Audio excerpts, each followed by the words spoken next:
Dear students, in this recorded class, we will be learning about the unit Enzymes and Nucleic Acids.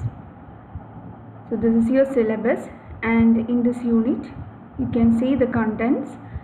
You have to learn about enzymes, its nomenclature, classification and characteristics, then mechanism of enzyme action, theory of enzyme catalysis, that is Michaelis-Menten theory, then what are cofactors and coenzymes, then enzyme inhibitors and uses of enzymes. And in this recorded class, we will be discussing about the nomenclature, classification and characteristics and mechanism of enzyme action. Please take chapter 4 in your text, Enzymes and Nucleic Acid. So enzymes, these are proteins produced in living organisms which act as biological catalysts, and they catalyze biochemical reactions without undergoing any permanent change themselves. So enzymes are proteins and they are produced in living organisms. And what is the action of enzyme? These enzymes acts as biological catalyst inside these living organisms. That is, they catalyzes biochemical reactions inside the organism without undergoing any permanent change themselves. And they have a high degree of specificity and efficiency. So all enzymes are proteins or their derivatives, and their molecular weight ranges from around 10,000 to 5 lakh.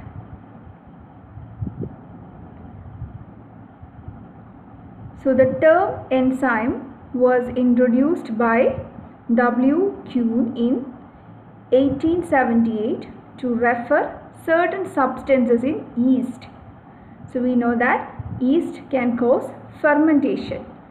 So in order to refer to those substances which cause this process of fermentation, Kuhn used the term enzyme. So Louis Pasteur demonstrated that yeast can ferment glucose without being used up or destroyed. Then later, James Sumner obtained the first crystalline enzyme, urease, in 1926. So this is the history, and we will go to the nomenclature part. So how these enzymes are named.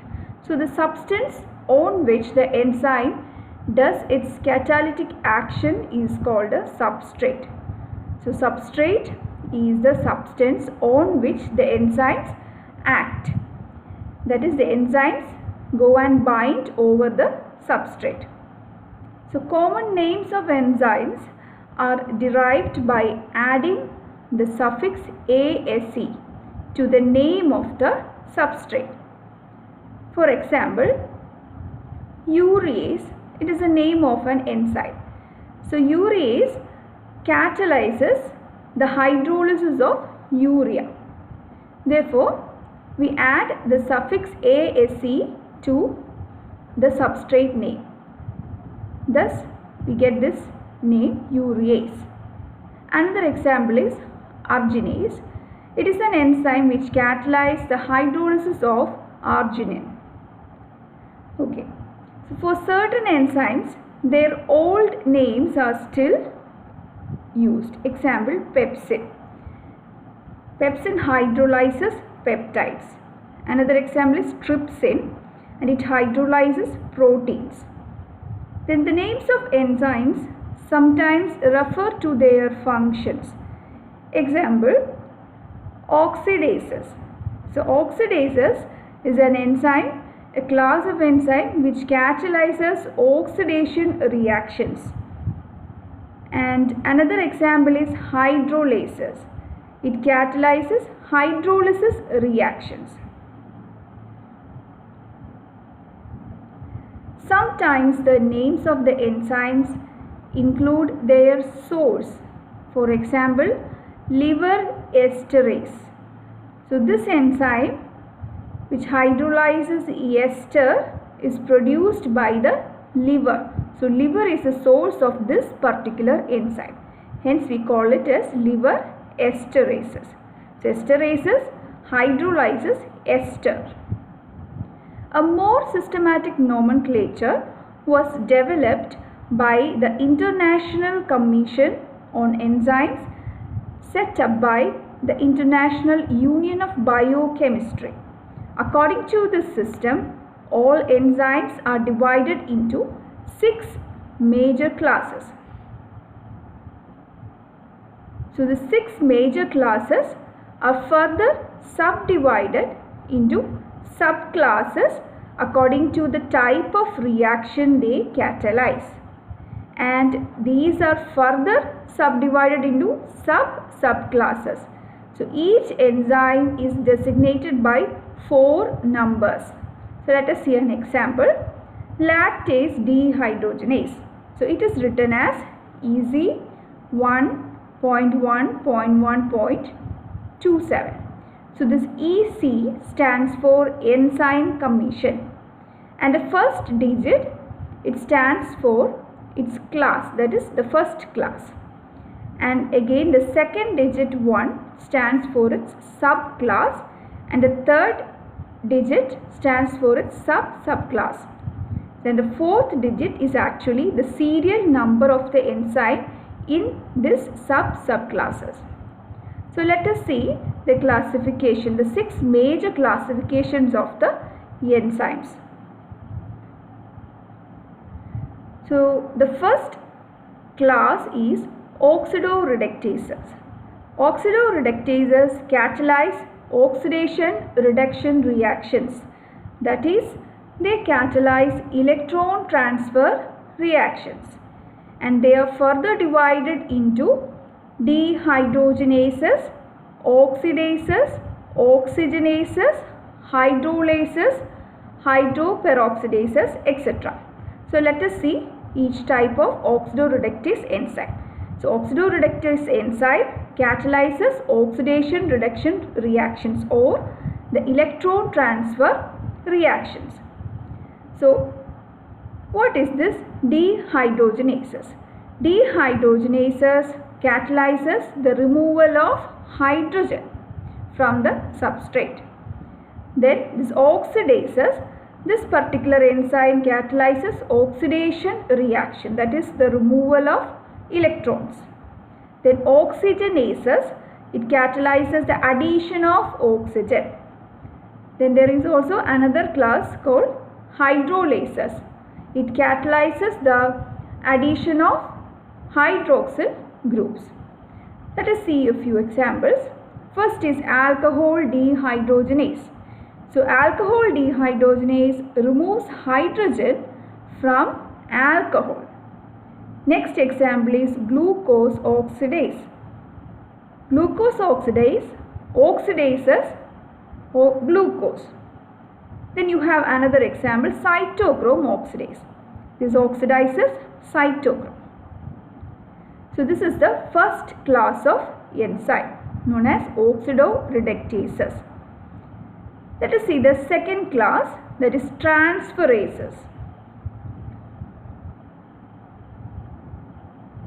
Transferases are enzymes that catalyze the transfer of electron group or functional group from one substrate to another. So the reaction is as follows. You have 2 substrates, that is S and S dash. So there is a functional group G attached to the first substrate S. So you can see that this functional group G is being transferred to the second substrate S dash. So this is the representation of a chemical reaction catalyzed by transferase enzymes. You can see the final products here, S plus S dash G.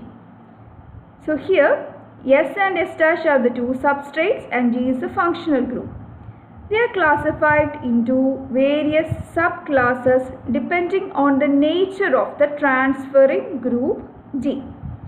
These are transaminases, transphosphorylases, transacetylases, transmethylases and transglycosidases. So transaminases enzyme transfer amino group from one substrate to another. The transphosphorylases enzyme transfer phosphate group. Then you have this third enzyme, that is transacetylases. It transfer acetyl group. Then transmethylases transfer methyl group, and transglycosidase transfers glycoside group.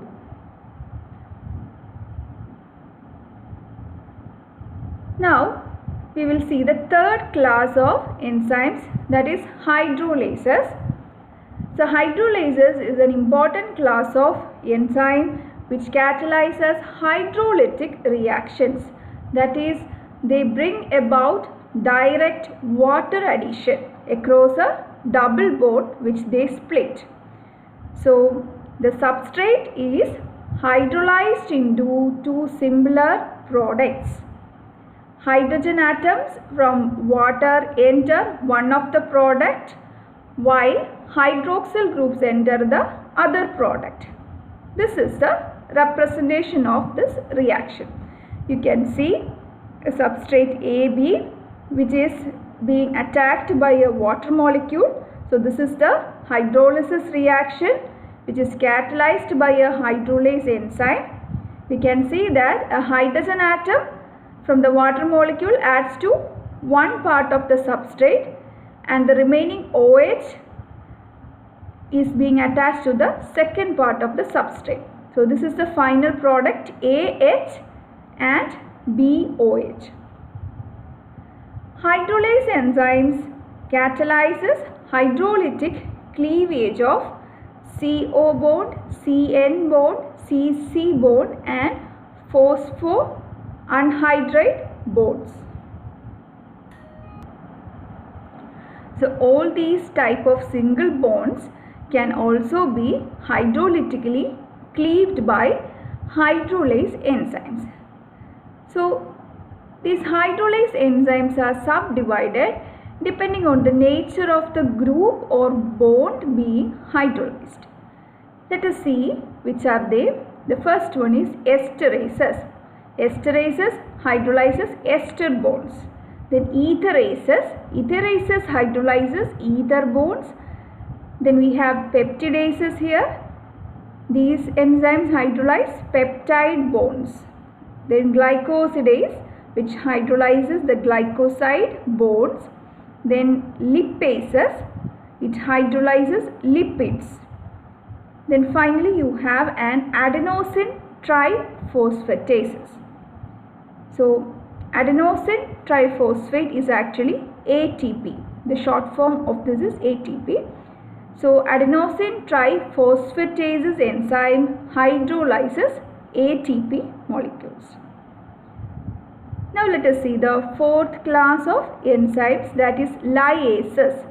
So lyases are enzymes that catalyze the removal of specific groups from their substrates and introduce double bonds.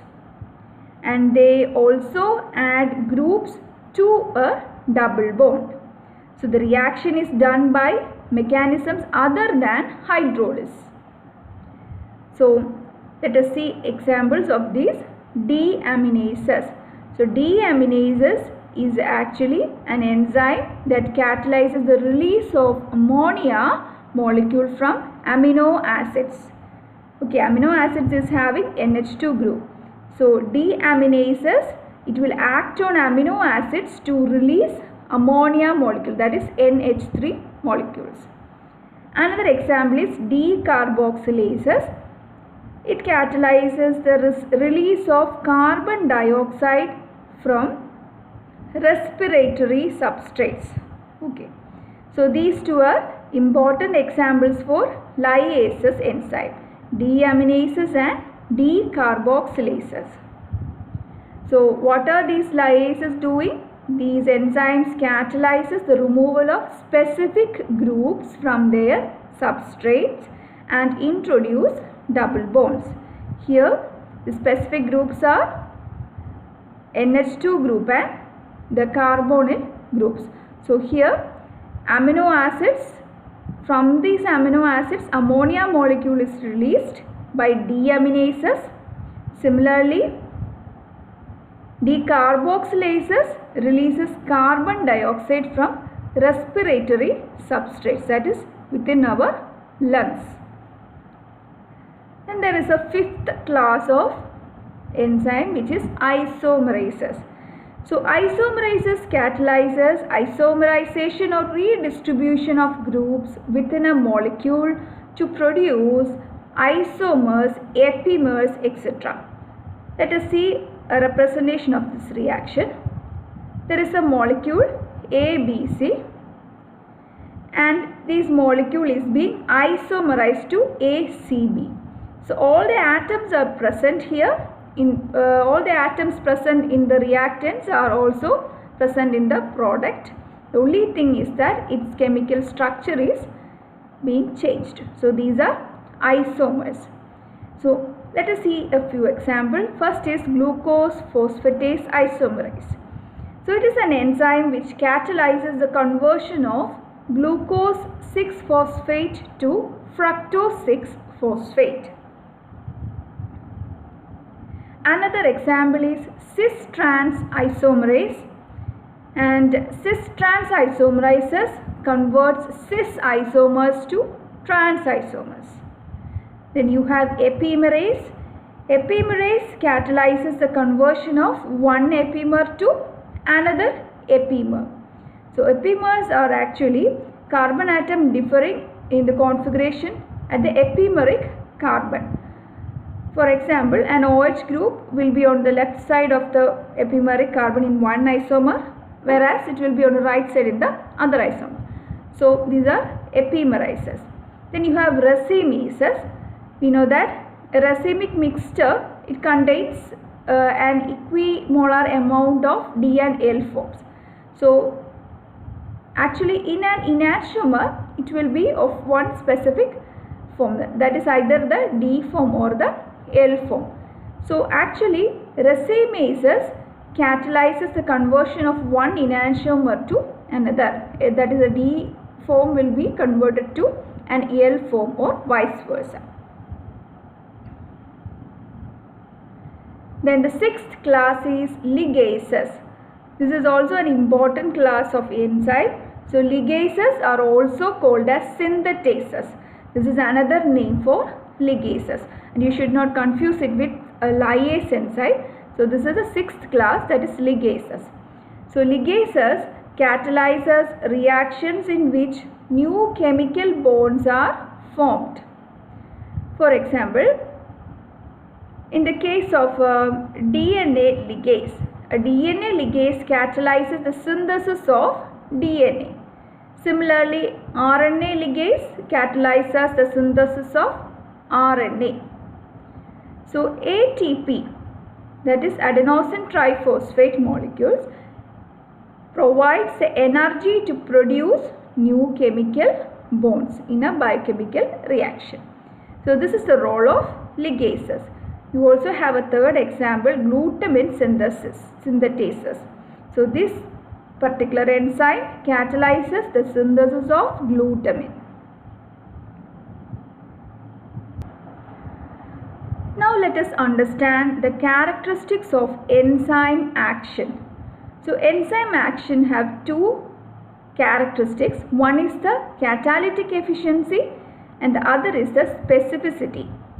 Catalytic efficiency means enzymes are the most efficient catalyst known, and they can increase the rate of a reaction by a factor of up to 10 raised to 6 to 10 raised to 20 over uncatalyzed reactions.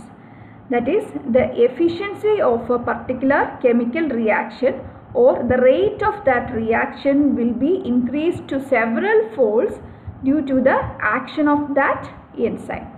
So catalytic efficiency is a particular characteristics of enzyme action. So what is meant by a turnover number?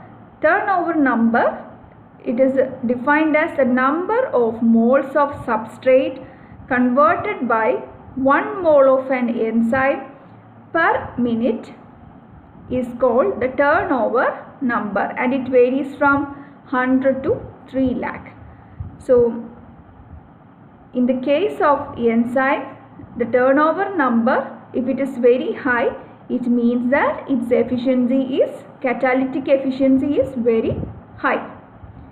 Let us see the second characteristic, that is specificity. Enzymes are highly specific in their action. That is, they catalyze only one reaction or a group of closely related reactions, that is similar reactions. So their specificity is due to specific structural arrangement in them.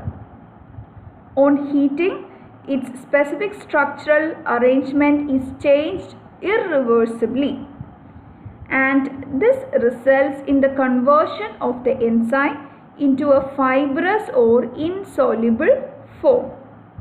And this change, that is the conversion of the enzyme to a fibrous or insoluble form on heating, this is an irreversible change. That is, the fibrous form cannot be converted back to the normal initial form. So this is an irreversible change, and due to this irreversible change, enzyme lose their specific activity when heated, and this is called the denaturation of enzymes. So what do you understand by the denaturation of enzyme, and why the enzymes are highly specific in action? So enzymes are highly specific in action, that is, they catalyzes only one particular reaction or a group of closely related reaction because of their specific structural arrangement, that is the arrangement of functional groups within these enzymes. And what happens to the structural arrangement on heating? On heating, its specific structural arrangement is changed irreversibly, that is permanently, and as a result a fibrous insoluble form is obtained, and this results in the loss of its specific activity, and this process is called the denaturation of enzyme. So when enzyme is heated, denaturation occurs. So the specificity can be in one of the following ways. First is reaction specificity. So in reaction specificity, an enzyme may catalyze only a particular type of reaction. Such enzymes are reaction specific. Example is hydrolases. So hydrolases, it carry out only hydrolysis reaction. Another example is oxidases, which carry out only oxidation reactions. So these two are examples for enzyme specificity in reactions. Let us see a few more types of enzyme specificity. Second is a substrate specificity, that is, some enzymes can catalyze only a particular compound or class of compounds. Example, ureases. So ureases, it acts only on urea. So these are substrate specific. Urease is substrate specific. Another example is carbohydrates. Carbohydrates hydrolyzes only carbohydrates. Then you have nucleases, which attacks only nucleic acids. Then maltase. Maltase hydrolyzes only maltose. So these are all substrate specific enzymes. Then you have the third type of specificity, which is the stereospecificity. So some enzymes can speed up reactions of only one stereoisomer, and they are called stereospecific enzymes. So what do you mean by stereospecific enzymes? Certain enzymes can speed up only the reactions of only one particular stereoisomer. And such type of enzymes are called stereospecific enzymes. Examples are maltase hydrolases, which hydrolyze only alpha glycosidases and not beta glycosidases. So maltase hydrolases acts at a higher rate. It hydrolyzes only alpha glycosidase enzyme and it do not act over beta glycosidases. Another example is emulsin. Emulsin hydrolyzes only beta glycosidases. So these are examples for stereospecificity of enzymes.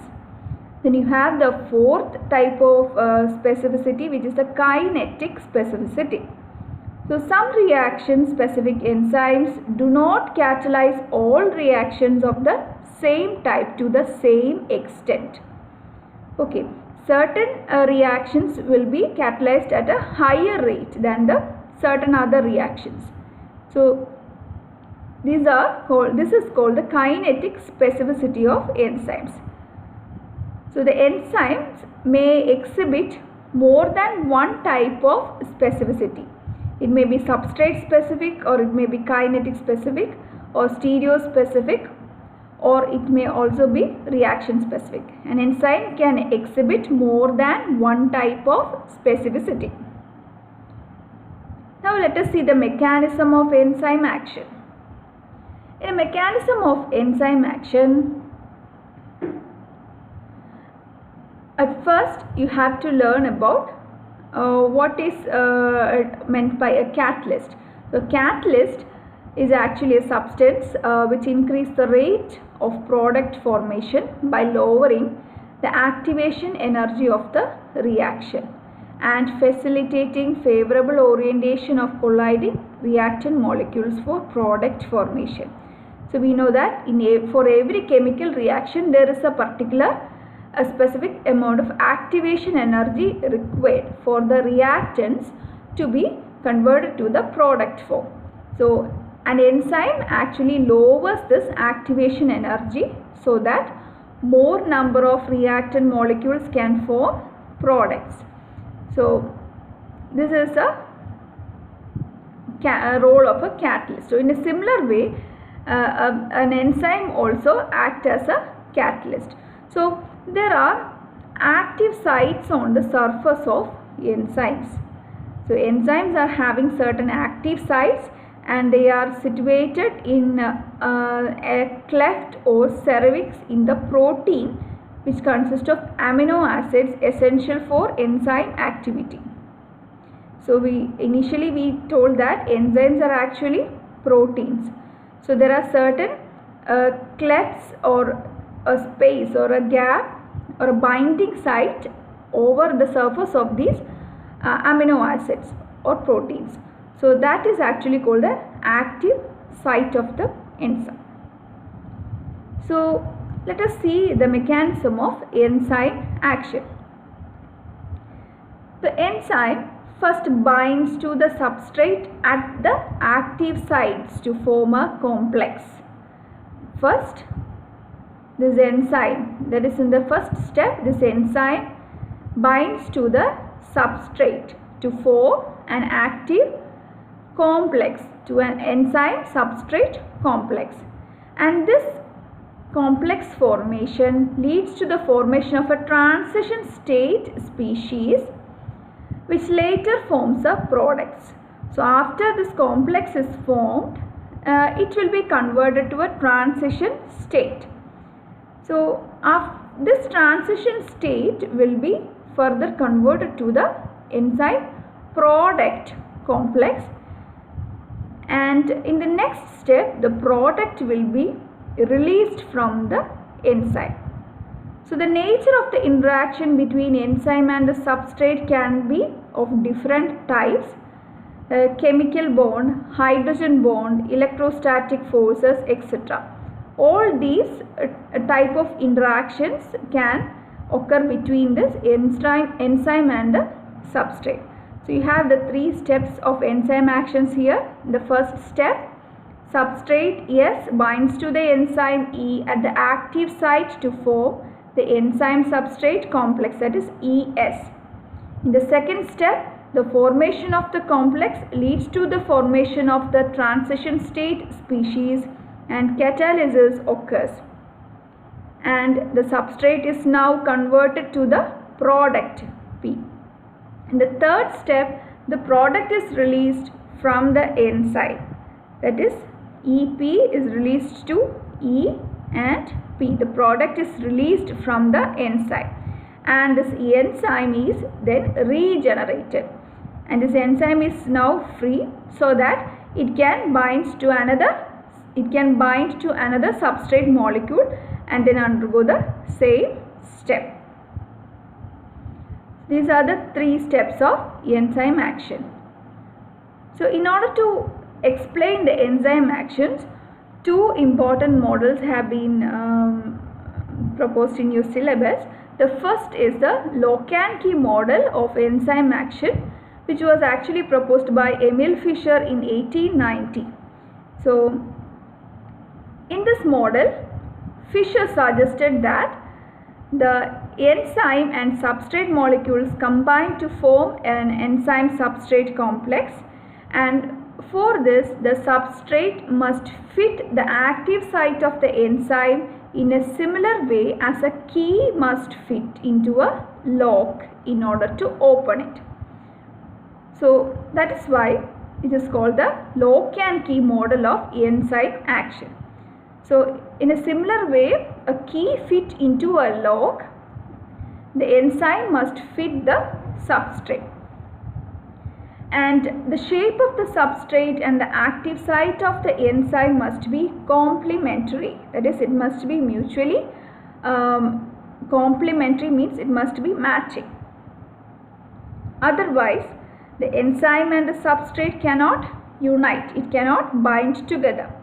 And the enzyme substrate complex thus formed is highly unstable and is converted to enzyme product complex. And after this enzyme product complex is formed, it immediately decomposes to product and regenerates the free enzyme. So this is the pictorial representation of this model. You can see a substrate, and into the substrate there is an enzyme coming and attaching here. So we get an enzyme substrate complex. So here you have two parts here. So first is the substrate part and second is the enzyme part. So enzyme part is far away from this substrate part. So when it comes closer to this active site, this is the active site or the binding site of the substrate. So here when it comes closer and binds at the site, what happens? An enzyme substrate complex is formed, and after the formation of this complex, catalysis occurs. So when catalysis occurs, the enzyme substrate complex is converted to the enzyme product complex. You have a deficiency here, that is a substrate is not pictorially represented in this diagram. So you have to imagine a substrate of this shape which is situated somewhat above this enzyme. Okay. So here after the catalysis, the enzyme product complex is formed, and this enzyme product complex is decomposed in the final part, and you can see the two products here, and it is detached away from the enzyme. So this is a representation of this lock-and-key model of enzyme action. Now there is another model which is the induced fit model or hand and glove model of enzyme action, which was proposed by Koshland. So this is also an important model, which is the induced fit model. So the lock-and-key model, that is the first model which we discussed, it assumes that the substrate, the structure of enzyme is very rigid. That is, it is this substrate is very rigid and it will not change its shape. Okay, but the structure of protein, as you know, it is a dynamic in nature. It is very dynamic in nature because of conformational flexibility. So the conformations of the molecules composing these proteins can be changed. Okay, it is flexible. So this enzyme is actually dynamic in nature. Okay, so hence the model, that is the initial model of lock and key model, it was modified by Daniel E. Hoshland Jr. in 1958, and this new model is called the induced fit model or the hand and glove model. Let us see what this is. So according to this induced fit model or the hand and glove model, the active site of the enzyme is not rigid. So it is dynamic in nature. It can be changed. So the active site is not rigid but has certain amount of flexibility, and it can expand or contract to some extent so as to accommodate the substrate molecule. That is, when the substrate molecule approaches the enzyme, the active site acquires a shape complementary to that of the substrate. So this is similar to a glove, a rubber glove which is fitting our hand. We know the initial shape of a rubber glove when we take it out of the packet. But when we put it over our hand, it attains the specific shape of our hand. That is, it fits to our hand. So the glove is adjusting its shape to fit to our hand. So in a similar way, in an induced fit model, an enzyme will adjust its shape so as to fit into the substrate. Okay, so the active site of the enzyme is not rigid but it is very dynamic in nature. That is, it is having a certain amount of flexibility. It can expand or contract to some extent so as to accommodate the substrate molecule. So this is the basic difference between the two models. That is, the first one lock and key model and the second is the induced fit model.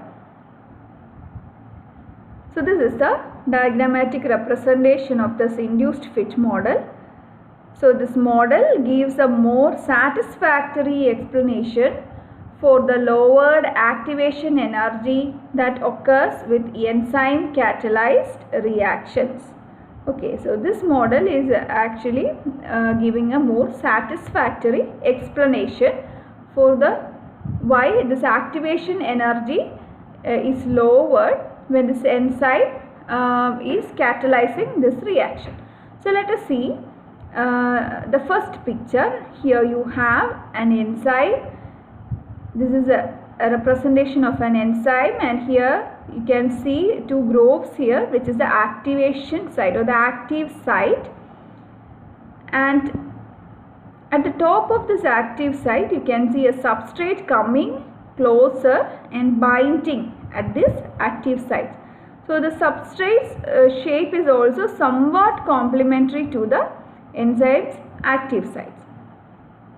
So the substrate enters the active site of the enzyme. This is the first step. In the second step, the enzyme changes shape slightly as substrate binds.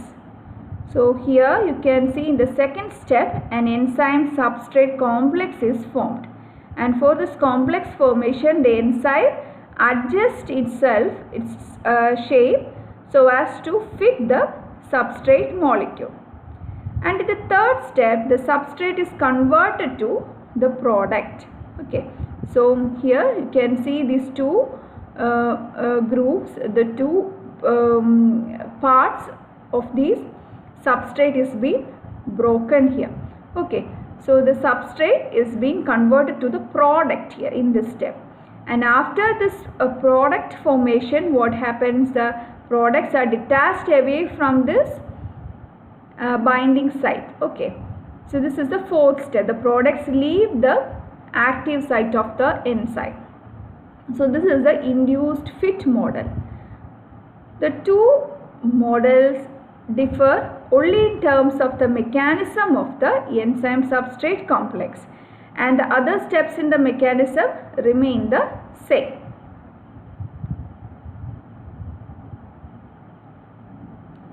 So here from the website also you can see get so many resources.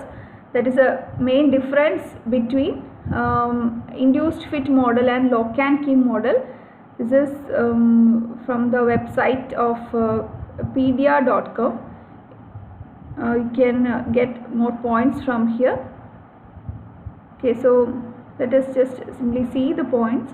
In an induced fit model, the model for enzyme substrate interaction in which the active site of the enzyme does not completely fit to the substrate, and it is suggested by Daniel Gosland in 1958. And the active site of the enzyme does not completely fit with the substrate, then the active site of the enzyme has to undergo a conformational change in order to improve binding. Okay, so it does not undergo any change, but in order to improve this binding, it has to undergo some conformational change. And the active site of the enzyme contains two components, and there is a separate catalytic group in the enzyme, and the active site of the enzyme is not static, that is, it is dynamic in nature. And also the transition state develops before the reactants undergo changes, and the catalytic group weakens the substrate bonds either by the nucleophilic or electrophilic attack. And it also describes a mechanism of non-action over competitive inhibitors. This we will discuss in the next recorded class, what is meant by competitive inhibitors. Let us see the points in lock and key model. So the second model for this, that is the first model we discussed in the text. Okay, so in this lock and key model, the substrate interaction in which the active site of the enzyme completely fits with the substrate. It was suggested by Emil Fischer in 1894, and the active site of the enzyme precisely fit with the substrate. That is, no change is needed. It precisely fits with the substrate, and describes the specificity of the active site of the enzyme to a particular substrate. Then the active site of the enzyme contains a single entity, and there is no separate catalytic group in the enzyme, and the active site of the enzyme is static, that is, there is no change happening at this active site according to this model, lock and key model. Then no transition state is present, then no weakening of the substrate bonds, and describes the specificity of the active site of the enzyme to a particular substrate.